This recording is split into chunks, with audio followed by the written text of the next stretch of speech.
World में और आपके साथ मैं हूं समीक्षा दीक्षित। आप देख रहे हैं इंडिया इन फोकस का 8th एपिसोड। बीते 2 सालों में कोरोना को लेकर लोगों ने कई परेशानियां झेली हैं। कईयों के परिवार उजड़ गए। कोरोना ने देश और विदेश हर जगह तबाही मचाई है। लेकिन अब कोरोना को लेकर नई बहस शुरू हो गई है। बताया जा रहा है कि कोरोना वायरस चीन की ही लैब से निकला है। जी हाँ, अमेरिका के एक साइंटिस्ट ने इस पर दावा किया है। कोरोना वायरस चीन के वुहान से निकला है। इसे लेकर आपने तमाम आर्टिकल पढ़े होंगे। कई बार आपने ये भी सुना होगा कि चीन ने इसको जानबूझकर लीक किया है। हालांकि हर बार चीन इसका खंडन करता रहा है, लेकिन इसे लेकर एक बड़ा खुलासा हुआ है। चीन के वुहान में एक विवादास्पद अनुसंधान प्रयोगशाला में काम करने वाले अमेरिकी वैज्ञानिक ने चौंकाने वाला खुलासा किया है। उन्होंने दावा किया है कि कोरोना वायरस मानव निर्मित है, जो लैब में सुरक्षा मानकों में कमी के कारण लीक हो गया था। अमेरिका की मीडिया में जारी एक रिपोर्ट में वैज्ञानिक एंड्रू हफ के हवाले से ये बात कही गई है। अमेरिकी रिपोर्ट्स की माने तो 2 साल पहले वुहान इंस्टीट्यूट ऑफ वायरोलॉजी से ये वायरस लीक हुआ था। यह लैब चीन सरकार की ओर से ऑपरेटेड और वित्त पोषित है। हफ की किताब में कुछ अंश ब्रिटेन के टैबलॉइड द सन में प्रकाशित हुए हैं।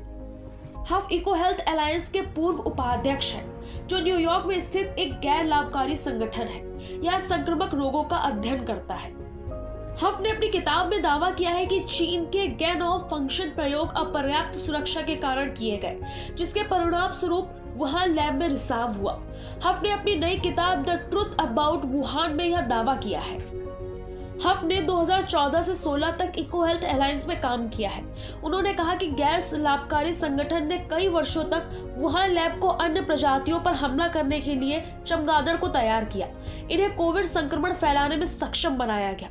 उन्होंने आरोप लगाया है कि अमेरिकी सरकार चीनी लैब को खतरनाक जैव प्रौद्योगिकी मुहैया कराने की दोषी है। अमेरिकी अखबार की माने तो मिस्टर हफ ने अपनी किताब में दावा किया है कि चीन की तरफ से इसे लेकर काफी लापरवाही बरती गई थी, जिस कारण यह वायरस लैब से लीक हुआ। बता दें कि वुहान लैब कोविड की उत्पत्ति पर हमेशा बहस का केंद्र रहा है। हफ ने दावा किया है कि चीन पहले दिन से जानता था कि corona virus genetically engineered virus है। हफ ने कहा कि किसी को आश्चर्य नहीं होना चाहिए कि चीनियों ने कोरोना को लेकर झूठ बोला था। वैसे तो बॉलीवुड ने कई मुकाम हासिल किए हैं। बॉलीवुड ने भारत की छवि विश्व स्तर पर ऊंची की है, भारत की छवि को अच्छा किया है। लेकिन अब फीफा वर्ल्ड कप के फाइनल में भारत एक बार फिर से खुद को साबित करने जा रहा है। भारत की अभिनेत्री Deepika Padukone FIFA world cup की ट्रॉफी से पर्दा उठाएंगी। Bollywood actress Deepika Padukone global icon है। उन्होंने हिंदी के साथ साथ हॉलीवुड फिल्मों में भी काम किया है। इस साल उन्होंने कांस फिल्म फेस्टिवल में इंडिया को रिप्रेजेंट किया था, जिसके बाद उनकी खूब तारीफ हुई। अब एक्ट्रेस ने एक बार फिर अपने फैंस को गर्व महसूस कराने का मौका दिया है, क्योंकि उन्हें फीफा वर्ल्ड कप के फाइनल में ट्रॉफी का अनावरण करने की जिम्मेदारी सौंपी गई है। दीपिका पादुकोण कतर में चल रहे फीफा वर्ल्ड कप की ट्रॉफी का अनावरण करेंगी। फीफा वर्ल्ड कप का फाइनल 18 दिसंबर 2022 को है। इसके लिए एक्ट्रेस जल्द ही कतर के लिए रवाना होंगी। हालांकि इसको लेकर अभी तक ऑफिशियल अनाउंसमेंट नहीं हुई है। वैसे बता दें कि दीपिका इन दिनों अपनी अपकमिंग मूवी फाइटर के लिए बिजी है। इस फिल्म में उनके साथ ऋतिक रोशन भी है। दोनों स्टार्स पहली बार स्क्रीन शेयर कर रहे हैं। इसका डायरेक्शन सिद्धार्थ आनंद कर रहे हैं। कहानी भी सिद्धार्थ ने ही लिखी है। फिल्म में अनिल कपूर भी नजर आएंगे। दीपिका पादुकोण इस साल 75वें फेस्टिवल डी कांस की जूरी मेंबर भी थी। हाल ही में बॉलीवुड की डांसिंग क्वीन नोरा फतेही ने भी फीफा वर्ल्ड कप में अपनी दमदार परफॉर्मेंस से सुर्खियां बटोरी थी। उनके वीडियो खूब वायरल हुए थे, जिसमें वो देश का झंडा लहराती दिख रही थी।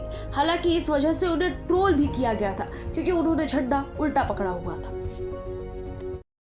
दुनिया भर की अर्थव्यवस्थाएं इस बार मुसीबत से जूझ रही है। वहीं वर्ल्ड बैंक ने भारत के लिए एक अच्छी खबर दी है। भारत की जीडीपी में ग्रोथ बताई है। वर्ल्ड बैंक ने वित्त वर्ष 23 के लिए भारत के जीडीपी अनुमान को रिवाइज करते हुए उसे बढ़ा दिया है। वर्ल्ड बैंक ने 2022-23 के लिए भारत की वृद्धि दर के अपने अनुमान को 6.5% से बढ़ाकर 6.9% कर दिया है। वर्ल्ड बैंक का कहना है कि अमेरिका, यूरो क्षेत्र और चीन के घटनाक्रमों से भारत प्रभावित हुआ है। इसके अलावा विश्व बैंक का कहना है कि भारत सरकार 6.4% के राजकोषीय घाटे के लक्ष्य को हासिल करने की ओर है। वर्ल्ड बैंक ने अनुमान लगाया है कि जारी वित्त वर्ष में मुद्रास्फीति 7.1% रहेगी। गौरतलब है कि यह आरबीआई के लिए संतोषजनक है। विश्व बैंक ने पिछले साल अक्टूबर में रूस यूक्रेन युद्ध और वैश्विक स्तर पर सख्त होती मौद्रिक नीतियों के कारण भारत की विकास दर के अनुमान को घटाकर 6.5% कर दिया था, जबकि इससे पहले का अनुमान 7.1% था। विश्व बैंक के वरिष्ठ अर्थशास्त्री ध्रुव शर्मा ने कहा है कि आज का भारत 10 साल पहले के भारत से कहीं अधिक क्षमतावान है। उन्होंने कहा कि पिछले 10 साल में जो भी कदम उठाए गए हैं वो आज विपरीत वैश्विक परिस्थितियों में भारत की मदद कर रहे हैं। सरकार ने अर्थव्यवस्था को लचीला बनाने के लिए कई कदम उठाए हैं और वह इसे तेज तर्रार बनाने के लिए काफी प्रयास भी कर रही है। देश के केंद्रीय बैंक RBI का अनुमान है कि भारतीय अर्थव्यवस्था इस वित्त वर्ष में 7% की रफ्तार से आगे बढ़ेगी। पहले RBI का अनुमान 7.2% था, जिसे बैंक ने घटाकर कम कर दिया है। बता दें कि जुलाई सितंबर तिमाही में भारत की GDP ग्रोथ रेट 6.3% रहा था, जबकि पिछले वित्त वर्ष के समान अवधि में यह 8.4% था। गौरतलब है कि RBI की मौद्रिक नीति समिति MPC ने सितंबर तिमाही में 6.3% की विकास दर का अनुमान लगाया है। इसके अलावा मौजूदा वित्त वर्ष की पहली तिमाही अप्रैल जून में भारत की विकास दर 13.5% थी। वैसे आप इन खबरों को लेकर क्या रुख रखते हैं, हमें कमेंट करके जरूर बताइएगा। देश से जुड़ी सच्ची खबरें जानने के लिए आप देखते रहिए टू द वर्ल्ड।